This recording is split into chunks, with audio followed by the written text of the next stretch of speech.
She and her daughter rushed into the fire to save a stranger. But a few days later, he returned and did something no one expected. See how one decision changed everything. Subscribe and write in the comments which city you are from. The sound of the freight train trembled through the cracked walls of the old house, shaking the jars on the kitchen shelf and the faded photographs above the stove. Every night was the same. The rumble passed, the window rattled, and for a moment, the entire world seemed to hold its breath before sinking again into the silence of the sleeping outskirts. Beyond the line of crooked fences, darkness stretched endlessly, the kind of darkness that swallowed people and never gave them back. Clara Reeves sat near the small kerosene lamp, the yellow flame flickering against her tired face. The air smelled faintly of soap and damp wood. Her hands, rough from years of cleaning and cold water, moved steadily as she patched a tear in her daughter's coat. Across the room, little Lily sat cross-legged on the floor, her tongue caught between her teeth as she drew on a piece of wrinkled paper with a stub of pencil. She was 6, but looked smaller, thin as a reed, her hair curling wildly over her forehead. Every so often she would glance at her mother, waiting for a word, a smile, anything. The night was calm, too calm perhaps, broken only by the distant hum of the rails. Clara adjusted the lamp and looked at her daughter's drawing. It was a house big, with wide windows, a garden, and smoke rising from the chimney. "Is that ours?" she asked quietly. Lily nodded. "Someday it will be." Clara didn't answer. Dreams were dangerous things when you had nothing. She reached out and brushed a strand of hair from the child's face, smiling faintly, though her eyes betrayed an old weariness. They had lived in that house near the railroad for almost 3 years, ever since her husband's accident. The roof leaked when it rained, the stove smoked, and the wind slid easily through the cracks in the walls. Still, it was theirs, or as much as anything could belong to people like them. Clara worked nights at the city hospital, cleaning floors and scrubbing metal trays, and sometimes helped patch wounds for neighbors who couldn't afford doctors. Lily waited for her in the mornings, curled under a blanket with a cup of tea gone cold. Their lives were a fragile rhythm built on exhaustion and love. Outside, a low fog began to gather. Clara noticed it when she stepped to the window to close the shutters. The glass was cold under her fingertips. Far down the road, a pair of headlights shimmered through the mist, moving too fast for this part of town. She frowned. Then came the screech of tires, the grinding impact of metal against stone, and an explosion that tore through the night like the roar of a dying giant. The lamp wavered, the window panes shivered, and Lily's pencil rolled across the floor. "Mama!" Lily cried, standing. "Stay here!" Clara ordered, but the girl was already at the door, barefoot, the hem of her dress brushing the dusty floor. By the time Clara reached the porch, Lily was running down the dirt path toward the road, her small figure swallowed by smoke and flame. The air was thick with the smell of burning rubber. "Lily!" Clara shouted, stumbling after her, the wind tearing the breath from her lungs. Then she saw it. The wreck of a black SUV turned on its side, flames licking up its body like living hands. Metal screamed as it bent, glass shattered, and above the chaos came the unmistakable sound of a child crying. Lily was already there, pounding at the door with her fists. "Someone's inside!" she screamed. "Get back!" Clara yelled, grabbing her arm, but the girl refused to move. Clara picked up a stone and smashed it against the window. The first strike bounced off. The second broke through, scattering shards that sliced her wrist. She didn't feel the pain. Reaching inside, she unlatched the lock and forced the door open. Smoke poured out, choking and hot. 2 children babies really were strapped in car seats, faces red, eyes wide with terror. "Take the boy!" Clara shouted, pulling one child free. Lily obeyed without hesitation, wrapping her small arms around the trembling toddler and backing away. Clara reached for the second child, but her sleeve caught on a piece of jagged metal. She tore it free, cradling the little girl against her chest. Behind her, the flames were rising. She could feel the heat burning through the fabric of her dress. "Run, Lily! Run!" They had barely reached the ditch when the car exploded behind them, the shockwave knocking them to the ground. Clara rolled over, clutching the child, her ears ringing. Sparks rained around them like angry stars. When she looked up, Lily was sitting in the dirt, still holding the other child, both shaking but alive. A groan came from near the wreckage. A man lay on the pavement, blood trickling down his temple, one leg twisted awkwardly beneath him. His face was pale, almost colorless, and his breath came in short, harsh gasps. Clara hesitated only a second before crawling toward him. His lips moved. "The children.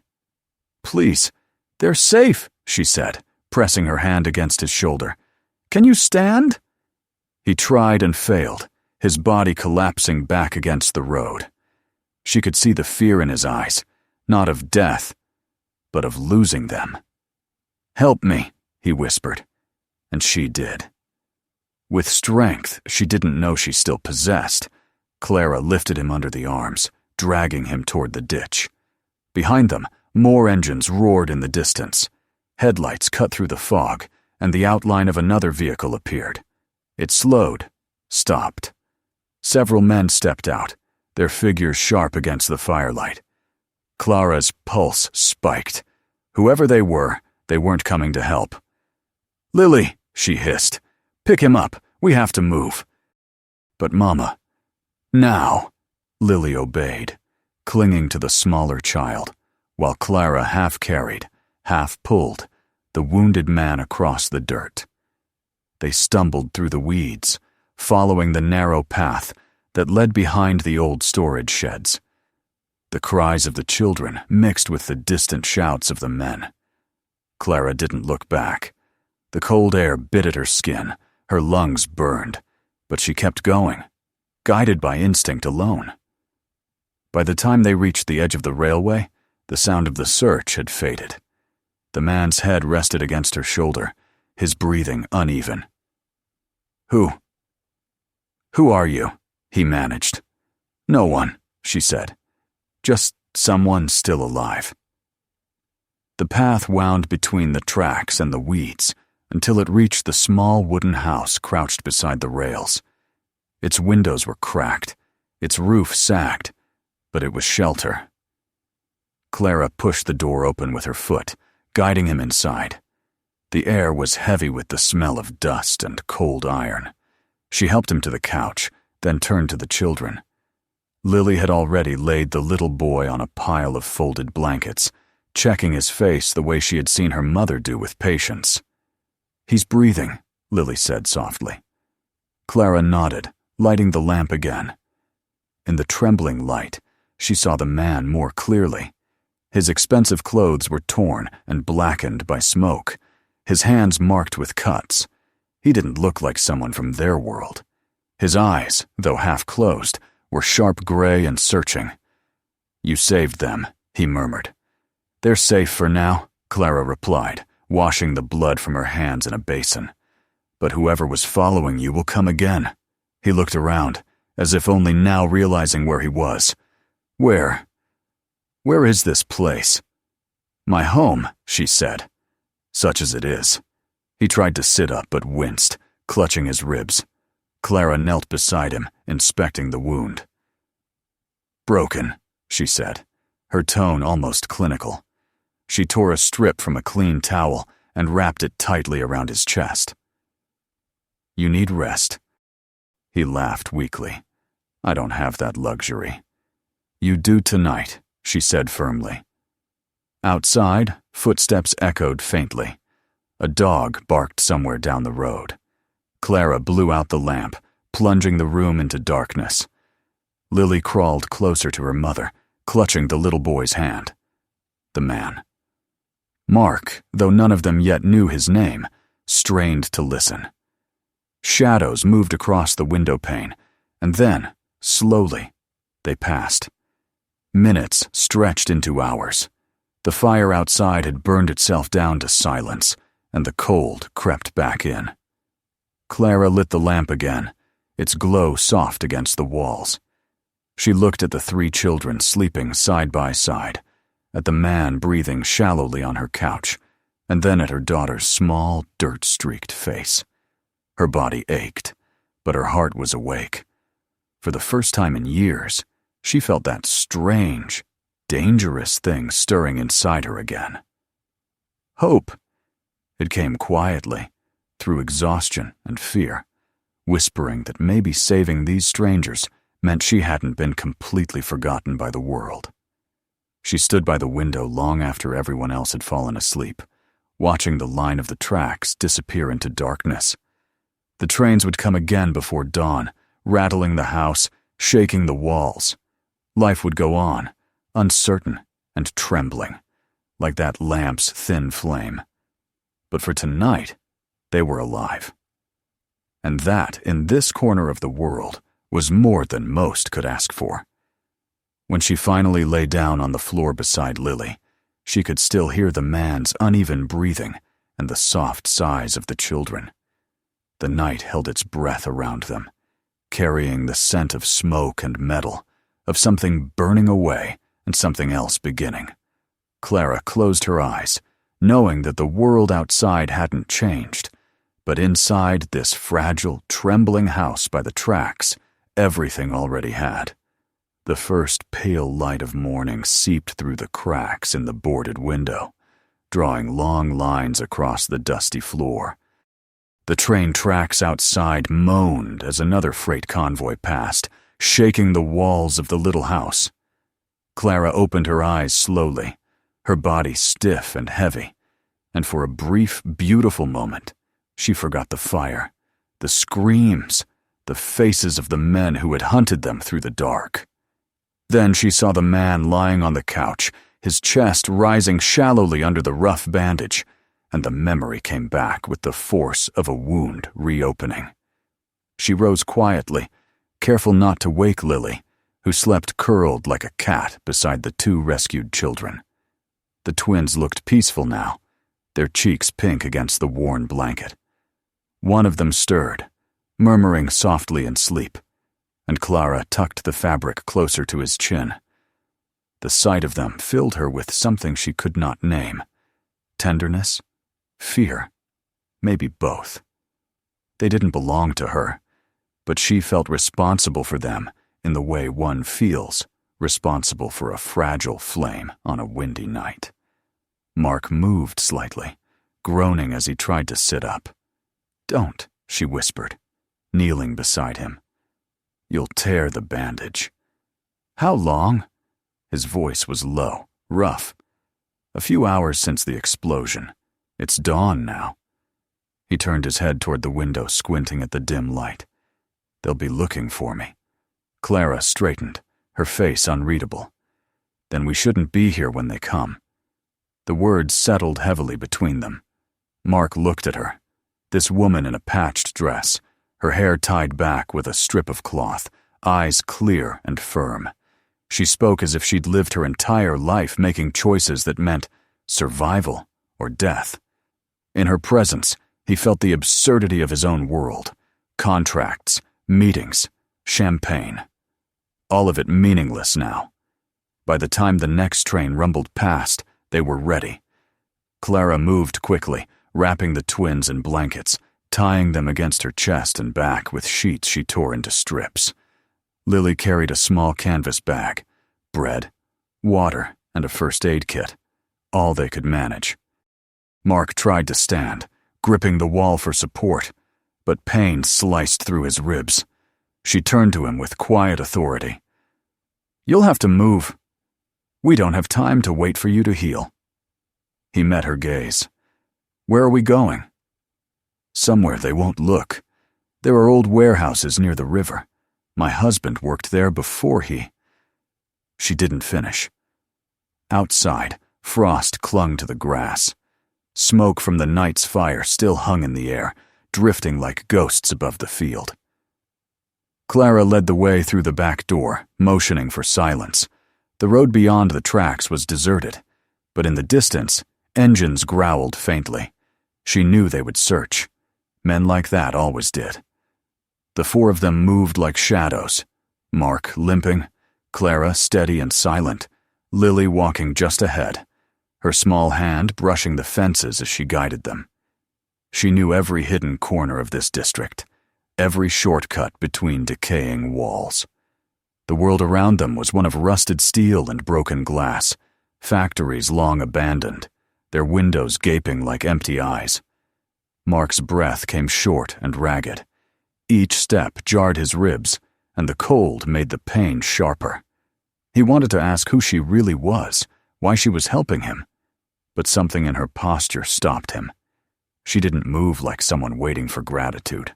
She moved like someone who had seen the worst of life and simply decided to keep walking anyway.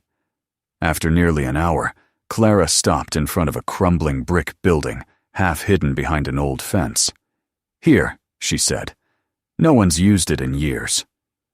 The inside smelled of oil and dust.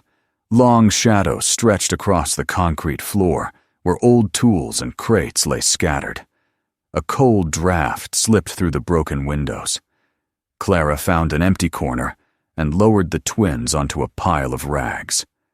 Lily busied herself gathering scraps of wood, her small fingers moving quickly despite the chill. Mark watched them, feeling an ache deeper than pain. "You shouldn't risk this for us," he said quietly. "They'll come after you too." Clara looked over her shoulder, a faint smile crossing her lips. Not warm, but patient. "They already do. People like me don't need enemies. We have poverty for that." Her tone was calm, matter-of-fact, and it silenced him.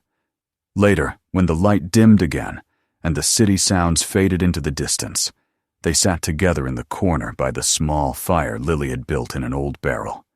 The flickering glow painted their faces with soft gold. The children slept close, breathing in rhythm, while outside, the wind pressed against the walls like a restless spirit. Mark studied Clara. "You said your husband worked here." She nodded. "He was a mechanic. One night the ceiling gave way. They said it was an accident, that the company couldn't afford repairs. But we both know what that means. After the funeral, they stopped answering my letters. Eventually, they stopped pretending to remember his name. Her voice didn't tremble. It was too dry for tears. "I'm sorry," he said, and meant it. "Don't be. It's just life." She poked at the fire, the flame leaping higher for a moment. "After that, Lily and I came to the house by the tracks. It was all we could afford. People stopped coming by. When you fall far enough, you stop being seen." Mark looked down at his hands, manicured once, now blistered and blackened. He had built his fortune on construction, on rebuilding cities, on contracts that measured worth in concrete and glass. He wondered how many roofs his company had built, like the one that had crushed her husband. The thought cut deeper than his injury. Hours passed. The warehouse seemed to hum with the sound of distant traffic. Every creak of metal made Clara tense. Her instincts were sharp, like a soldier's. At one point, she stood suddenly, motioning for silence. Through the broken window, the faint sweep of a flashlight crossed the street. Voices followed, low, deliberate. "They're searching the outskirts," Mark whispered. Clara nodded. "They won't find us yet. But when the sun rises, this place won't be safe." He stared at her in the dim light. "You've done this before." "I've hidden before," she said simply. "It's almost the same thing." When the danger passed, they returned to the small circle of warmth. Lily had fallen asleep with her head in Clara's lap. The twins murmured in dreams, one of them clutching the hem of Clara's dress, as if afraid she might disappear. Mark leaned back against the wall, exhaustion blurring the edges of his vision. "You could have left us," he said softly. "You and the girl. No one would have blamed you." Clara's gaze stayed on the fire. "When my husband died, I screamed for help.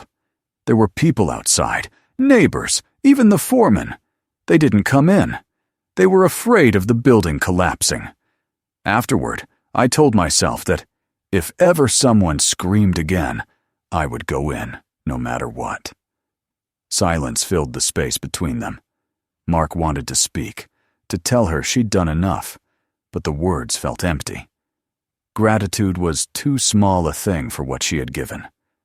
Toward dawn, the wind changed. The smell of smoke drifted in from the north. Clara stood and moved to the doorway.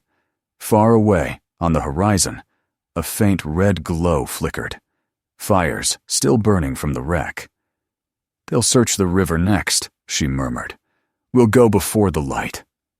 Mark tried to rise, wincing as his ribs protested. She steadied him without hesitation. Her hands were firm, her movements practiced. He felt again that strange mixture of shame and awe. He, who had commanded hundreds, now relied on this woman who owned nothing but her will. By the time the first birds began to sing, they were moving again, silent figures slipping through alleys and underpasses. The city changed around them as they went.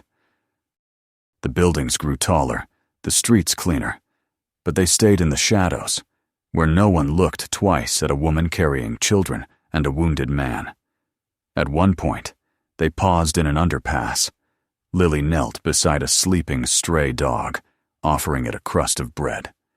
The animal sniffed her hand and wagged its tail weakly. "He's hungry," she said.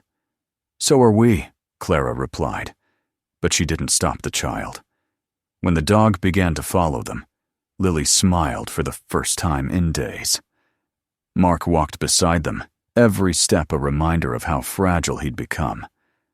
"You trust too easily," he said to Clara. "Trust?" She gave a small, humorless laugh. "I don't trust. I just move. If you stop to measure the danger, you die before you finish counting." They reached the river by noon. The air smelled of iron and salt. Old cranes rose like skeletons against the cloudy sky. Clara led them into another abandoned structure, a narrow building that leaned toward the water as though tired of standing. Inside, the floor was scattered with tools and rusted pipes. "We'll rest here," she said. Mark sank onto the floor, his body trembling. He looked at the twins, his children, lying together in the blanket, their faces peaceful. "Their mother died when they were born," he said quietly. "I promised her I'd keep them safe. I didn't even know how." Clara's expression softened, but she said nothing. Lily was sitting by the window, humming under her breath, watching the dog sleep beside her. Outside, the river moved sluggishly, carrying reflections of gray clouds. The sound was constant, hypnotic, like breathing. It made everything else seem distant, the fire, the hunt, the fear. That night, Mark couldn't sleep. The pain in his chest was sharp, but sharper still was the weight of everything unsaid. He watched Clara as she dozed sitting upright, her daughter's head resting against her shoulder.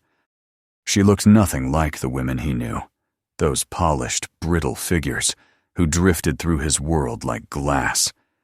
There was something indestructible about her, forged not from strength, but from endurance. When he finally closed his eyes, he dreamed of the house by the tracks, of the shaking walls, of Lily's laughter cutting through the sound of the trains. In the dream, he stood outside, looking in through the window, a stranger watching a family that wasn't his, but might have been, if fate had twisted differently. Before dawn, Clara shook him awake. "They're here," she whispered. Through the cracks in the wall, flashlights moved along the riverbank. The dog growled softly. Mark grabbed his children. Clara took Lily's hand, and together They slipped through the back of the building into the mist. The cold bit into their faces, but they didn't stop. The river whispered beside them, the city far behind. Every step carried them deeper into the maze of tunnels and bridges, toward whatever safety still existed in the ruins of the world. And though fear pressed close, there was also something else, a fragile thread tying them together, stronger than blood or promise. For the first time since the fire, Mark felt the faintest spark of belief that they might live. Not because of his money or his name, but because of the woman walking beside him, guiding them through the cold roads as if she had done so all her life. The sky was the color of ash when they reached the old church. Its stone walls leaned toward the river, half devoured by moss and time. A broken bell hung in the tower, silent, as though it had forgotten how to call anyone home. The river itself was a dull mirror, reflecting the gray light of morning. Mist curled along the banks, wrapping everything in a silence that felt older than the city. Clara pushed open the heavy wooden door, and it gave a low moan, echoing into the empty space beyond. Inside, the air was cold and damp. The pews were covered in dust, the altar cracked, the stained glass windows shattered by years of storms. But there was peace here, too, the kind that comes only when a place has already suffered all it can. Clara led them to a corner where the floor was dry and set the twins down carefully. Lily followed, her small hands trembling from cold, but her eyes bright and alert. Mark leaned against a pillar, breath shallow, his body spent. "We'll rest here," Clara said softly, her voice carrying through the stillness. She took off her coat and laid it over the twins. They didn't wake. The smaller ones sighed in sleep, and something in that sound made her heart twist. She remembered when Lily was that small, when her husband had still been alive, when their house had laughter, not trains and silence. For a moment, she allowed herself to close her eyes. Mark watched her from across the aisle. The light from a broken window fell across her face, catching in the streaks of ash and blood on her skin. She looked like someone carved out of strength and sorrow, like one of the forgotten saints in the ruined glass above. He wondered what she had been before the world had demanded so much of her. After a while, she knelt beside him, checking the bandage around his ribs. Her hands were gentle but firm. "You should lie down," she said. "I can't," he whispered. "If I do, I won't get up again." "You will," she said. "Because you have to." He gave a faint smile. "You talk like you've done this all before." "I've done something harder," she said. "I kept living when I didn't want to." For a long moment, neither spoke. The sound of the river drifted faintly through the cracks, steady and calm, as if to remind them that time was still moving. Lily sat near the altar, playing softly with a piece of colored glass she had found. Its fractured edges caught the light, throwing it in small, trembling patterns on the walls. When Clara finally spoke again, her voice was quieter. "My husband used to come here, before everything fell apart. He said the river carries all the prayers people forget to finish." Mark looked toward the water through the broken doorway. "Then maybe it'll carry ours." She met his gaze. "You still believe in prayers?" "I didn't. Not until last night." There was no answer to that. Instead, she stood and went to tend the fire Lily had built from old hymn books and splinters of pews. The smoke curled upward, pale and thin, disappearing through a hole in the roof. For the first time since the explosion, the warmth reached Mark's hands. He hadn't realized how cold he was until now. The hours passed slowly. Clara found a few cans of food left behind by squatters years ago, and they shared what little they had. Lily fed the twins spoonfuls of water, murmuring softly to them, as if they were her own. Mark watched her, a strange ache stirring inside him, a longing he couldn't quite name. This small girl, living in a ruin, seemed to carry more grace than anyone he'd ever met. When the sun climbed higher, its light poured through the broken windows, scattering shards of color across the floor. Dust floated in the air, turning gold. The sight was so unexpected, so quietly beautiful, that for a heartbeat none of them moved. It felt like standing inside a memory of peace. Then the sound came, a low growl of engines, muffled at first, then clearer. Clara's head snapped up. She went to the door and peered outside. On the far road, dark shapes were moving. 2 vehicles, maybe 3. The men had found the trail again. Mark tried to rise, but the pain doubled him over. "How far?" "Too close," she said. "We have to go." She turned to Lily. "Wake them. Take the small one first." Lily obeyed without a word, her small hands moving quickly. Mark lifted the other child, his breath sharp with pain. Clara moved toward the altar, searching for something she remembered from long ago. Then she found it, a narrow wooden trap door half buried beneath debris. She brushed off the dust. "Here. There's a passage below. My husband told me it leads to the river." They could already hear voices now, faint but rising, the sound of footsteps outside. Clara pulled the trap open, the hinges groaning. A cold breath of air rose from the darkness beneath. She motioned for them to go first.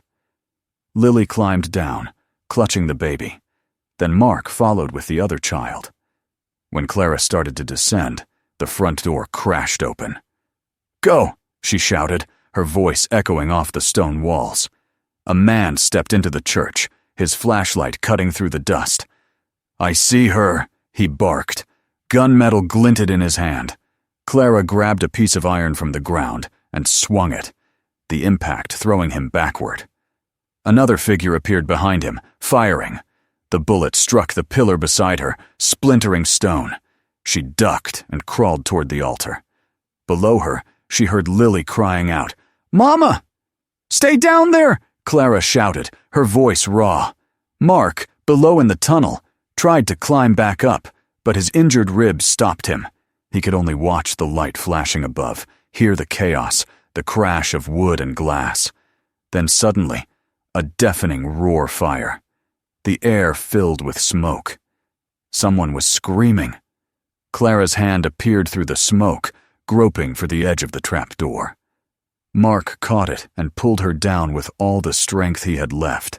The door slammed shut above them. The world became a blur of shadows and coughing and the smell of burning wood. They moved through the tunnel half blind, guided by the faint glimmer of water ahead.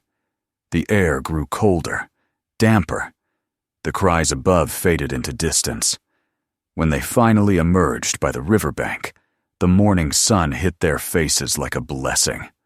The church behind them was burning, flames twisting through the broken windows, sending black smoke into the pale sky. For a long time, none of them spoke. They stood watching the fire consume the ruin, the heat warming their faces even from across the water. The twins whimpered softly, and Clara gathered them close. Mark looked at her, at the soot on her skin, the torn sleeve, the steadiness in her eyes. "You saved them," he said hoarsely. "You saved all of us." She shook her head. "No, we saved each other." The sunlight caught in her hair then, and for an instant, she didn't look weary at all. Lily slipped her small hand into Mark's, and he looked down at her in surprise. She smiled faintly. "We can't go back there, can we?" "No," Clara said, "but maybe we can go forward." They followed the river until the fire was no longer visible behind them. The water whispered beside them, carrying bits of ash and light downstream. The dog that had followed them earlier trotted a few steps ahead, stopping now and then to look back, as if making sure they were coming. The wind carried the scent of smoke, and something new, something clean. Mark's steps were slow, but each one steadier than the last. He glanced at Clara. "When this is over," he said quietly, "I'll make sure you never have to run again." She gave him a long look. "Don't make promises the world can't keep." "This one I can," he said. "I owe you my life. My children's lives." "You don't owe me," she replied. "You just remember what it felt like to be helpless. That's payment enough." The river curved ahead, and beyond it lay the faint outline of the city's far edge, rooftops catching the morning light, smoke rising from chimneys. Life continuing, indifferent and unstoppable. Clara watched it and thought of the house by the tracks, of the nights when the walls shook and she believed no one would ever knock on her door again. Yet someone had, even if by accident. And that had changed everything. They reached a small hill overlooking the water. The grass was wet with dew. The twins were sleeping now, bundled together. Lily sat between them, her chin resting on her knees, the dog curled beside her. Clara stood a few paces away, watching the smoke from the church fade into the clouds. Mark came to stand beside her. His breathing was still uneven, but his voice was calm. "It's over," he said. "For now," she answered. He looked at her, at the strength that seemed to hold her upright when everything else had fallen. "What will you do?" She smiled faintly. "What I've always done. Keep walking." He nodded, and for a moment they stood in silence, two strangers bound by what they had endured. The sun broke through the clouds then, laying a path of gold across the river. It reached them slowly, warming their faces, touching the children's hair, glinting in the water like a promise. Clara closed her eyes. She thought of her husband, of the nights spent waiting for something better, of the voice that once told her that life, like the river, never stops moving. She didn't know what waited ahead, but she knew one thing with certainty. They were no longer lost. When she opened her eyes again, the world seemed softer, as if the light itself had chosen to begin anew. She turned to Mark, and for the first time since the explosion, she smiled, not out of politeness, but out of something that felt dangerously close to hope. He smiled back, exhausted and alive. Behind them, the last remnants of smoke drifted upward, fading into the clear morning sky. Before them, the river flowed endlessly forward, carrying away the ashes of what had been, and the fragile beginnings of what might still be. If this story touched you, don't forget to subscribe for more. Watch the next one, and share this video with someone who still believes that courage can change everything.